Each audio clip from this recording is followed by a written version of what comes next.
Hello everyone, this is the GNU Linux users group and today we're going to show how to install Git on Windows. If you like our video, do not forget to like and subscribe to our channel and follow us for more development related stuff. So let's get right into it.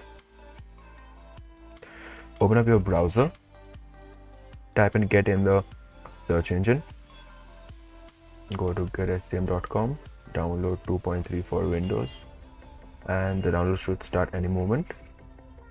Yes, save file.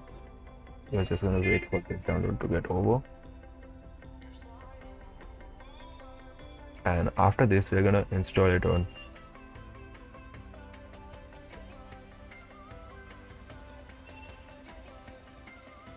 Alright, let's run it. Click on desktop for the additional icon. You can change this, not this.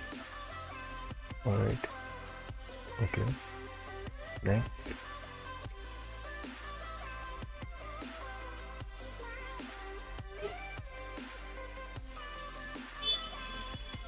After this, from this point on, any command that is usable on Linux will also be executable on this Gitbash as well in the same way.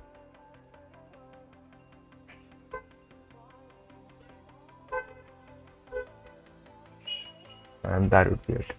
Let's launch Git. Alright, so this is it. We have installed Git on a laptop and we can start Git in any particular folder just by clicking Git Bash here.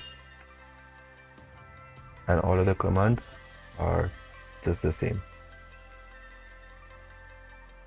So if you're unaware about the other commands and how to use Git, please do follow the link in the description below where we'll explain how to use Git along with GitHub. And that's all for this video.